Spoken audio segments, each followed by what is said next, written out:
Welcome to another episode of On Top of PR. I'm your host, Jason Mudd, and today I'm joined by Tony D'Angelo from Syracuse University. We're having a great conversation today about the decay of civility and discourse and how it's hurting our democracy and our nation. This is a challenging conversation and one that I think you'll really enjoy. And the bottom line is that he's sharing an initiative that the Public Relations Society of America is launching, and we cannot be successful in this endeavor unless we do it together, and that requires the support of you, your corporation, the news media and social media, and just humans in general. And so I think you'll like this episode. I'm glad you're here, and I think you'll be glad you're here too. So here we go. Welcome to On Top of PR with Jason Mudd, presented by Review Maxer. Hello and welcome to another episode of On Top of PR. I'm your host, Jason Mudd, and today I'm joined by Tony. Tony, welcome to the show. Thanks very much, Jason. A pleasure to be with you. So before we press record, we were joking around. You said something to the effect of you've been doing like a 20, 30-year internship in corporate America and then decided to get into the education field for public relations. And you've got a very well decorated bio here. I see you have columns and commentary in the Wall Street Journal, the Financial Times, Business Week, CNBC, Sports Illustrated even, and a variety of other news outlets. So Tony, welcome to the show. Why don't you give our listeners and our viewers maybe just a 2 or 3 sentence bio of your additional accomplishments? Sure. So as you said, I worked for 30 years in the public relations field before fleeing to the ivory tower. I started as an adjunct professor and caught the teaching bug, and I became a professor of practice at Syracuse University's Newhouse School in 2015. I'm also a past chair of the Public Relations Society of America, a group I remain very active in. And my research and teaching interests in public relations are what really float my boat. I'm interested in that and sharing thoughts and ideas and trying to be, as a professor of practice, something of a bridge between professionals in the field and students and researchers who are here with me in higher education. Perfect. And today we're here to talk about what you've described as the decay of civility in public discourse, how it's hurting our democracy, how it degrades our way of life and ability to make informed decisions on public matters. Yes. And I absolutely agree with you. We must learn how to disagree productively.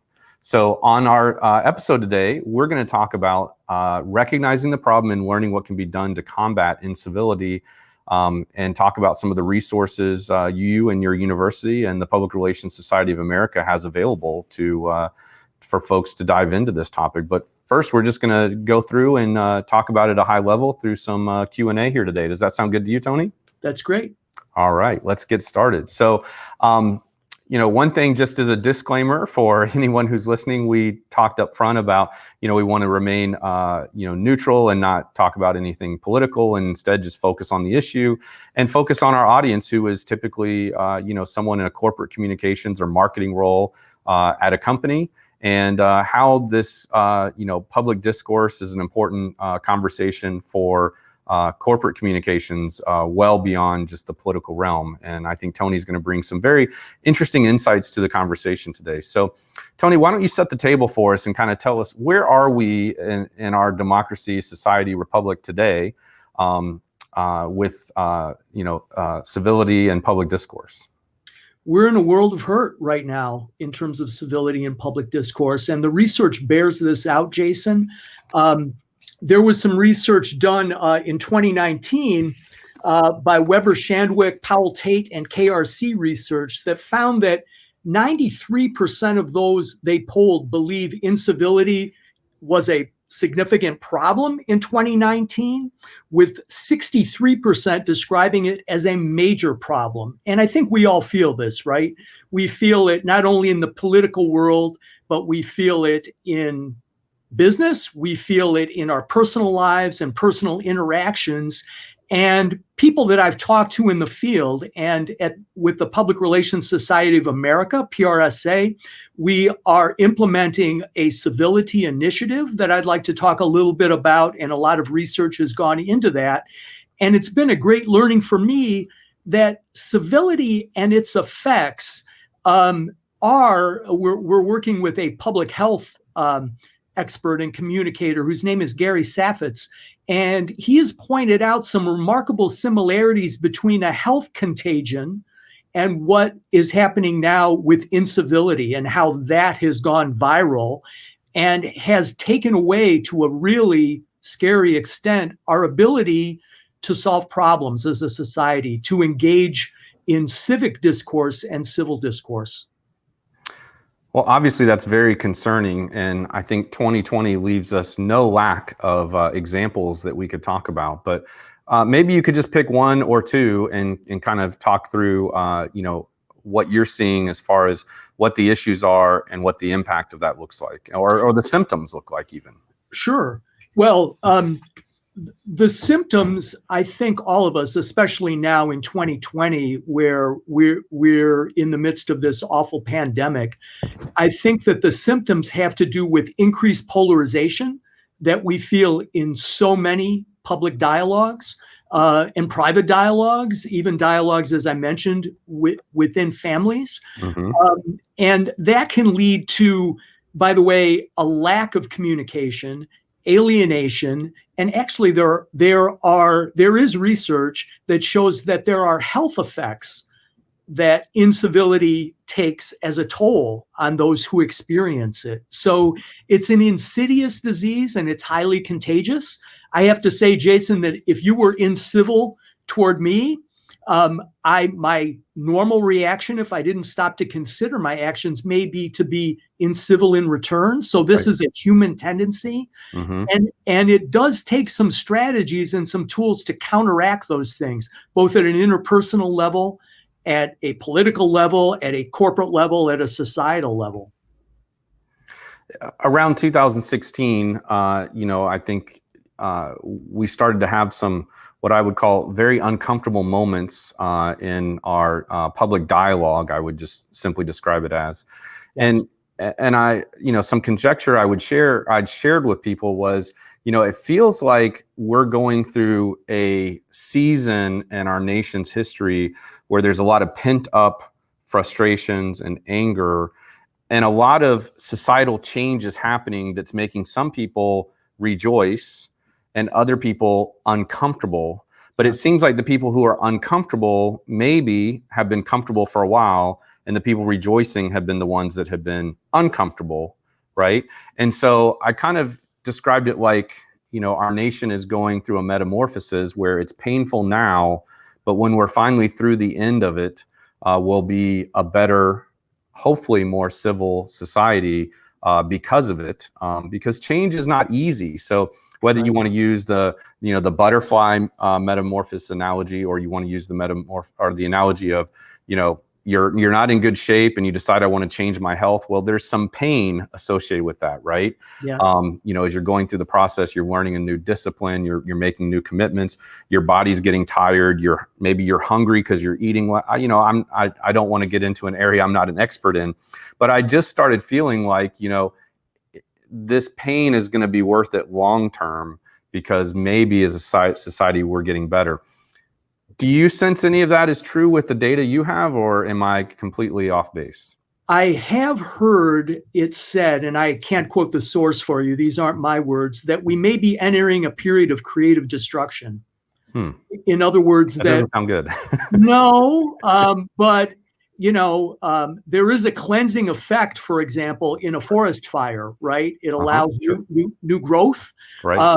But there's pain involved in that, right? Mm-hmm. The destruction part of the metamorphosis that you've described. Mm-hmm. I think, though, the danger is, and this is the part that this civility initiative that PRSA is launching seeks to address, mm-hmm. and why actually PRSA was sought out as the seedbed for launching this by others who were involved professionally in this effort. And there are a number of institutions, the Agora Institute,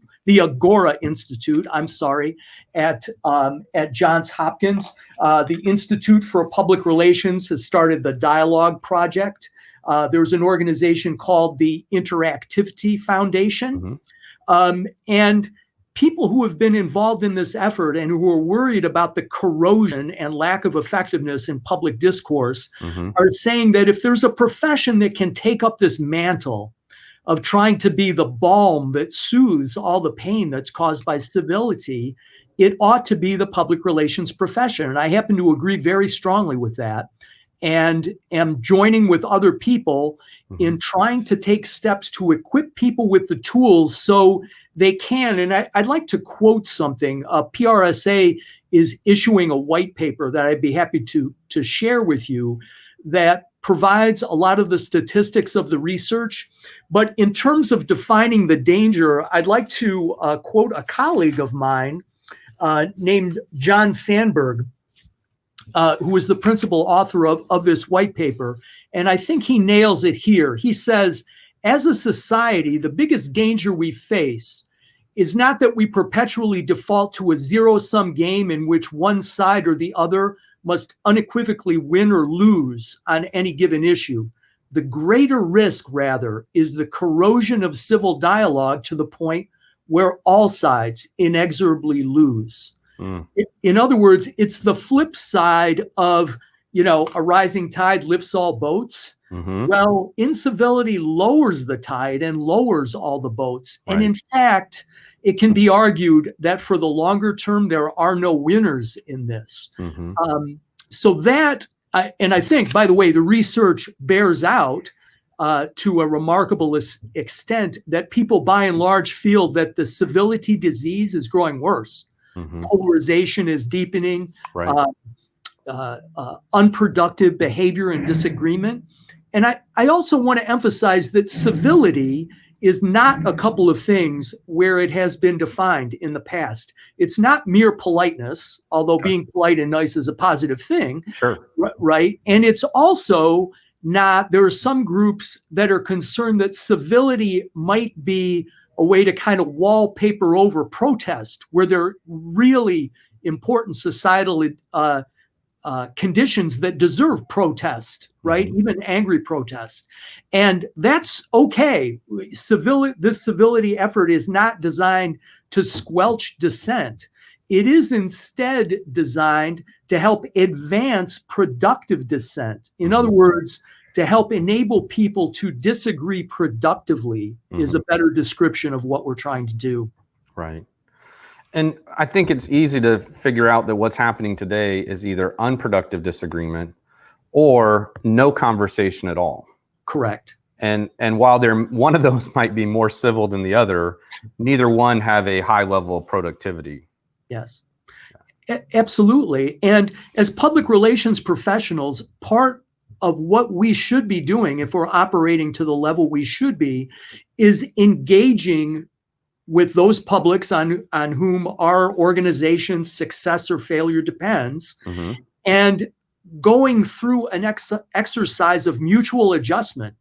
Public relations, it's been said, helps people and ideas and organizations adjust to one another, not to force the other side to conform in a zero-sum game. Okay. So if I'm coming to you as an organization, or if my corporation is going to an activist group, I'm operating at the highest plane as a public relations professional if I am open not only to dialogue, but to your ideas, such that we may go beyond simple compromise. And compromise is okay, but too many times it's the easy way out. It means we're going to split the difference, right? I want 10, you want 5. We'll go with 7.5 and call it a day. The problem is that neither of us is satisfied with that. But if instead we can truly collaborate and be open to this idea of mutual adjustment, we can engage in something that the public relations sage, the late Patrick Jackson, called co-authorship. And now we can collaborate so that maybe 1 + 1 makes 3. Right. If we're open to that possibility. That takes real discipline, by the way, and some patience. And commitment. Yeah. And it also takes civility, because if in the midst of doing that, I start calling you names and saying bad things about your ancestors, right? That's gonna cut the conversation short. Right. And it's not gonna solve the problem.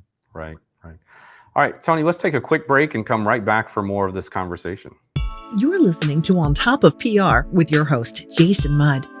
Jason is a trusted advisor to some of America's most admired and fastest growing brands. He is the managing partner at Axia Public Relations, a PR agency that guides news, social, and web strategies for national companies. And now, back to the show. And welcome back. I'm joined with Tony from the Syracuse University Newhouse School of Public Communications, and we are talking about a great topic, the decay of civility in public discourse and how it's hurting our nation. And boy, we're getting right in it here. So Tony, I want to just rewind just a little bit. I was fascinated by your comment about how the PR profession is the perfect profession to lead us through this. One, what a high calling, right? And what a challenge, which is exciting to me because I believe the PR profession is arguably more relevant than ever. And, you know, I know there's some people who question the future of PR and for a variety of reasons, but I think that comes from a misunderstanding of what true PR is. And we were talking about, you know, the difference in the struggle of, you know, compromise versus a commitment and things like that. So I'd like to kind of just ask you very candidly, in your mind, what does success look like? And how long do you think until we could start to see the influence that this initiative you've described earlier is having? And how would we measure that? Yeah. So I think success will look like a society that believes we're heading in the right direction. The poll numbers right now do not indicate that. The poll numbers indicate pessimism across the board and a downward trend. I think that if we are to embrace the true tenets of civility and civil discourse and productive engagement, I think we'll feel it at the personal level, organizational level, and ultimately at the societal level. And we will be able to confront ideas without degrading people. And I think that the research that's been done over the past several years will start to turn, and we'll see that. And I think it needs to be modeled as well, Jason. I think part of what we want to do as a profession is to present not only the tools, but the role models and role modeling that need to happen so that people see, I want to behave like that. Right. That looks like it's effective. The good news here is because we're not talking about party manners in terms of civility, we're talking about effectiveness. People who behave in a civil fashion and are competent are rewarded in the marketplace with credibility, with leadership status. Absolutely. And that happens in the corporate sector or in the commercial sector, if you will. And I think it also happens in the political sector. Just this year, in mid-October, 2 candidates for governor in the state of Utah made a joint public service announcement saying that they're encouraging civil discussion around the election. These are people from opposite sides of the aisle. And I think there needs to be a lot more of that. And by the way, these are 2 gentlemen, as I said, from Utah. I think this reflects very well on both of them and makes the voting public feel better about the decision they're going to make. You know, I agree with you. And it's interesting how one action in one state can be amplified in such a way that gives people some hope, right? And I think, you know, I think I heard a pastor once say, there's nothing better than hope, right? And so if people have hope, then, you know, there's a future, you know, kind of mindset that comes with it. So now, you know, I have this question, maybe our audience does too, and that would be, you know, did this get amplified because we inherited, you know, technology like social media and mobile phones, how do you say, too quick. And so suddenly we had too many resources at our fingertip. And so, and a lack of consideration and that actions have consequences. Because that comes to mind, but I mean, obviously it's our fault, not necessarily the technology's fault. But at the same time, you know, I'm always amazed when I'm online and I see people who I think are reasonable, educated adults who jump so quickly to name calling and finger pointing and sensationalizing things that it just leaves me scratching my head. I mean, we're just a lot of people missing on the day at school or a conversation with mom and dad where they said, hey, treat people with respect. Yeah. Or did we just, become focused on the task and the immediacy instead of the emotional intelligence of relationships and putting people first? Yes, to all of that. I think that the volume and velocity of social media has in some ways favored the most strident, right? Because you tend to stick out if you have a wildly controversial message. It may not help you in the long term, however. Right. But that cacophony that happens with all the media that we absorb each and every day is an issue, and it forces choices in how we're going to spend our attention. And that's an exacerbating factor, as has the political sector, right? Increasing polarization, idea of a zero-sum game, and also activist movements, right? Both within companies, there are a lot of employee activist case examples that we could both cite where those are situations of conflict, and conflict is a fact of life. That's fine. Right. But what is productive conflict, and what's the end game? Are we making progress overall? I am, though, happy to say that there are reasons for optimism within this really sort of combustible mix of thousands, literally thousands of messages that we have all day, that we all receive all day. And if I could, I'm going to cite the author, consultant, and frequent TED Talk presenter. Her name is Christine Porath, who speaks quite elegantly about civility. And if you think about this, I think let's talk about corporate communications, the sector where I spent most of my career. Her research has shown quite definitively that those leaders who are seen as civil are twice as likely to be viewed as leaders, those people within the corporate construct. So if you're in an executive position, if you conduct yourself with civility, you're twice as likely to gain a reputation as a leader. Right. The people that she have surveyed said that people fundamentally, their biggest need as an employee is to be respected. That's the number one need. And that sort of rings true to me at a gut level. Right. Yeah. I want my employer to respect me, right? Might not agree with me on everything. Right. That's fine. We all get that, right? But to have fundamental respect for my dignity as a human being is essential, or I'm not going to stay there. Right. Or I'm not going to buy their product, or I'm not going to contribute to their cause, or I'm not going to cast a vote for them. Right. So there's a lot going for civility. And in terms of leadership, there are two components Porath posits. One is, if you aspire to be a leader, you have to be competent and smart, and you should also be warm, open, and friendly. Those two pieces are important to your stature and your effectiveness as a leader. And I think we all need to consider that as we make choices. If only we all had those traits, right, naturally or trained, and developed, I think we would be a lot better off. You're reminding me, I have children, and I'm always telling them, we should respect and love those people who we may not agree with. We may not agree with their behavior, and maybe they're doing things that cause harm to you or to other people. But if you can still focus on showing them respect, right, the world will just be a better place for all of you. So you may not like someone, you may not like what they stand for, but you still need to respect them as a human being, and stay out of harm's way, of course, right? But I think that sometimes those people, as I talk to my kids about this, they just need to be loved. And maybe there's no one loving them or respecting them like you're describing. And that could change their heart and their minds and the relationships that they have in so many ways.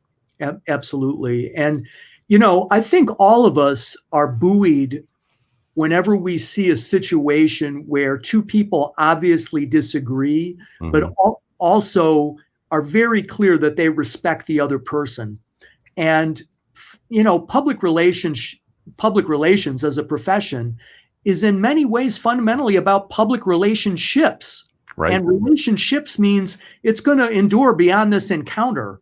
So part of the idea is to go from a transactional mindset. I'm going to get you on this deal, right? Make sure I destroy you. and then, what's our relationship tomorrow? Well, it's probably nothing, right? That's well said. Good point. That could be my loss, right? I mean, I would rather enter into the long game and make sure that we have an enduring relationship. And again, I'll quote Christine Porath again, to think about, I've, working for Fortune 500 companies, those can most certainly not be warm and fuzzy environments. I mean, very tough issues, tough conversations to be had internally and externally. But I like something that Christine Porath said about this, and that is that civility would say that when let's say that you're dealing with an employee or with a colleague or a supervisor, that you will be more effective if you care personally and challenge directly. And that's a potent combination, in my opinion, because the personal care means that I'm not discounting you as a fellow human here. I care about your role in this, but I'm going to challenge the ideas directly. I'm going to welcome your ideas, and we'll see where you and I are able to take this as a result of what's a true dialogue. Right. Instead of, sort of the corporate version of na na na na na na. Right. Absolutely. Well, Tony, everything that you're referencing, we would love to share those in the show notes so that our listeners, our audience can explore these resources further, from the TED Talk to the white paper to the other research you mentioned. And, we'd love to include a link to the PRSA initiative that you mentioned as well. As we're wrapping up, is there anything else you wanted to leave behind with our audience? Any final closing thoughts or messages?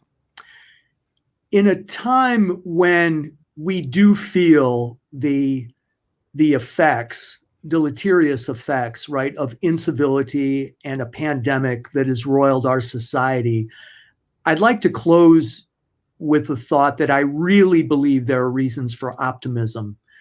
There are small things that we can all do to model civility and to inject it into our own interactions, our own relationships, our own professional lives to counter the effects.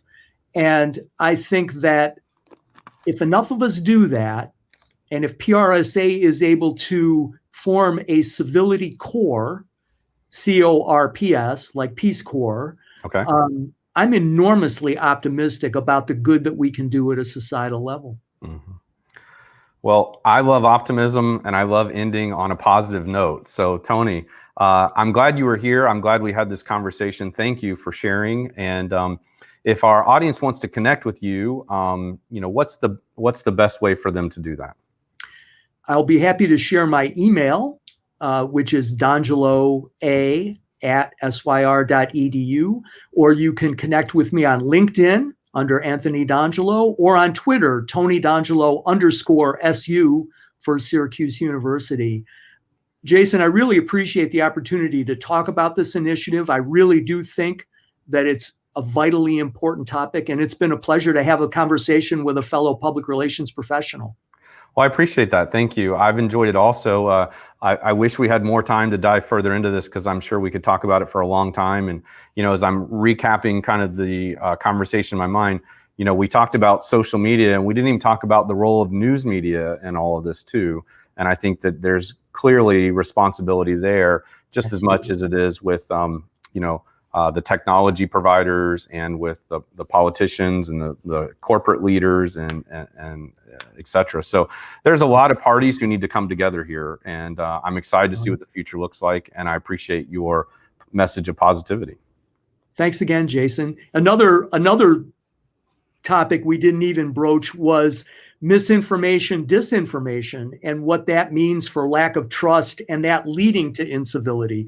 So there's a lot of opportunity out there to try to counter those kinds of things. Well, it sounds like we need to have you back again soon, and especially after this initiative gets launched, and we can start talking more about that, and how our listeners, our audience, can get involved as well. So I'm looking forward to that, Tony. Thank you again for sharing, and to you and your family, be well. Thank you. Same to you, Jason. Take care. This has been On Top of PR with Jason Mudd, presented by ReviewMaxer.